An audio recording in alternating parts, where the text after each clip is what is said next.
Brangieji, šiandien girdime Jėzaus žodžius, kurie skamba paprastai, bet labai giliai. Ateikite pas mane visi, kurie vargstate ir esate prislėgti, ir aš jūs atgaivinsiu. Šie žodžiai nėra skirti tik kažkokiai ypatingai žmonių grupiai. Jie nėra skirti tik silpniausiams ar tik tiems, kurie nebesusitvarko su gyvenimo iššūkiais. Jie skirti kiekvienam, kuris bent kartą savo širdyje pajuto nuovargį. O jei būsime sąžiningi, tai mums visiems. Mes gyvename laikais, kai nuovargis nebėra išimtis. Jis tapo norma. Paklausi žmogaus, kaip laikaisi, ir dažnai išgirsti pavargęs. Tai beveik automatinis atsakymas. Kaip atsakom, normaliai. Mes pavargę nuo darbų, pavargę nuo atsakomybių, pavargę nuo informacijos, kuri niekada nesibaigia, pavargę nuo nuolatinio reikia. Reikia suspėti, reikia padaryti, reikia būti, reikia įrodyti. Ir net kai ateina vakaras, kūnas gal ir sustoja, bet mintis nesustoja. Jos vis dar bėga. Ką dar padaryti? Ko nepadariau? Kas laukia rytoj? Ir taip gyvenimas tampa ne kelionė, o bėgimu be finišo. Mes bėgame, bet nežinome kur. Ir tada atsiranda keistas paradoksas. Mes ilsimės, bet nepailsime. Turime laisvą dieną, bet jaučiame nerimą. Turime atostogas, bet negalime atsijungti nuo darbų. Turime laiką, bet neturime ramybės. Kodėl? Nes nuovargis nėra tik kūno. Baisesnis nuovargis, kai pavargsta siela. Perdėjimas tai ne tik fizinis išsekimas, tai vidinis ištuštėjimas. Tai būsena, kai ne tik neturi jėgų, bet ir nebeturi noro ką nors daryti. Kai dalykai, kurie anksčiau džiugino, nebedžiugina. Kai net tikėjimas tampa sausas. Ir mes bandome tai slėpti. Iš išorės viskas gerai, viskas tvarkoje. Mes šypsomės, mes darome, ką reikia, mes laikomės. Bet viduje esame pavargę. Ir dar daugiau, mes patys savo uždedame papildomas naštas. Mes gyvename palyginimų pasaulyje. Žiūrime į kitus ir galvojame, aš turiu būti tokie kaip jie. Aš turiu turėti daugiau, aš turiu padaryti geriau. Socialiniai tinklai mums rodo gyvenimus, kurie atrodo tobuli. Ir mes patys to nepastebėdami pradedame tikėti, kad ir mūsų gyvenimas turi būti toks. Ir jei nėra, jaučiame spaudimą, kaltę, o dažnai nusivylimą. Kartais netikėjimas tampa našta. Mes galvojame, turiu daugiau melstis, turiu būti stipresnis tikėjime, turiu neabejoti Dievo žodžiu, turiu būti geresnis krikščionis. Ir kai nepavyksta, jaučiame, kad nuvilime Dievą. Bet tai nėra evangelija, tai yra įstatymas.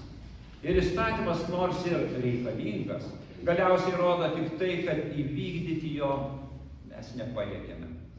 Mes negalime patys savęs išgelbėti, mes negalime patys susikurti tikros ramybės, mes galime tik pabandyti. Ir bandome, dažnai bandome, bet galiausiai pavargstame dar labiau. Ir tada mes pasiduodame. Mes nustojame apsimetinėti. Kai nustojame sakyti, aš susitvarkysiu ir pripažįstame, aš pavargau, tai nėra silpnumo ženklas. Tai yra tiesos pradžia. Ir būtent tada ateina Jėzus. Ne į mūsų stiprybę, bet į mūsų nuovargį. Ateikite pas mane visi, kurie vargstate ir esate prislėgti. Atkreipkite dėmesį. Jėzus nekviečia stipriųjų. Jis nekviečia tų, kurie viską kontroliuoja. Jis kviečia pavargusius. Ne rytoj, ne tada, kai susitvarkysime, bet dabar. ateikite pas mane. Tai nėra tik teorija, tai nėra tik kažkokia graži idėja, tai yra santykis, tai yra kvietimas būti su juo. Štai pažadas. Ne aš duosiu jums dar vieną užduotį, ne aš parodysiu, kaip dar labiau pasistengti, bet Jėzus sako, aš jūs atgaivinsiu. Atgaivinsiu, tai reiškia sugrąžinsiu jėgas ten, kur jos pasibaigė. Jėzus kalba apie sielos poilsį. Ir tai labai svarbu, nes kūnas gali pailsėti, bet siela gali likti pavargusi. Tik Kristus gali paliesti tai, ko niekas kitas negali. Ir tada Jėzus ištarė labai keistus žodžius. Imkite ant savęs mano jungą.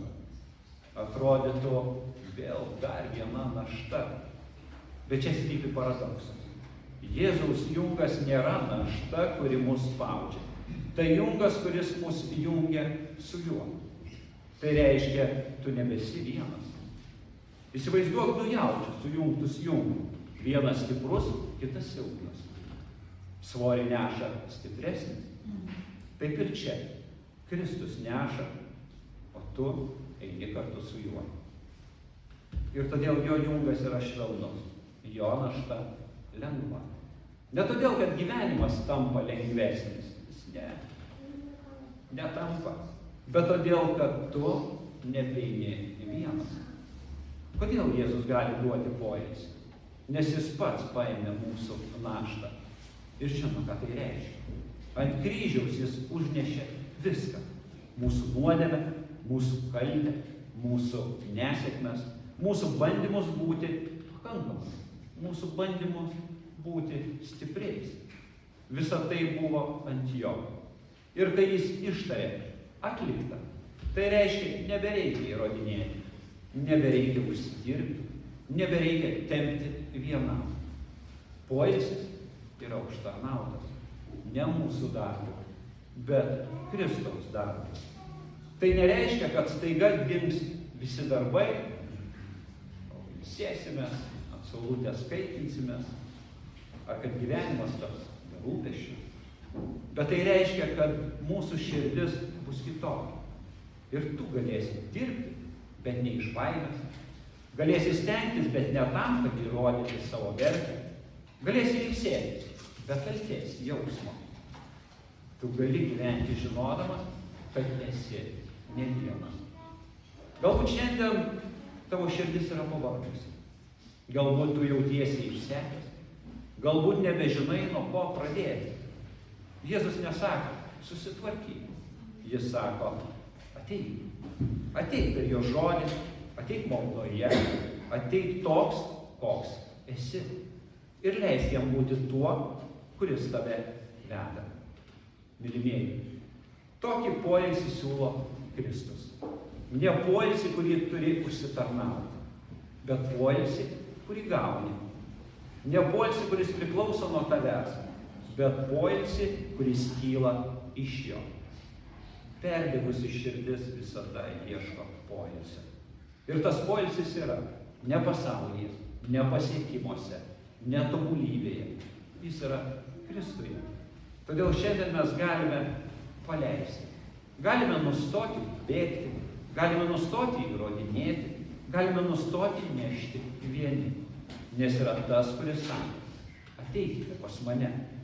Ir jo pažadas išlieka. Aš jūs atgaivinsiu.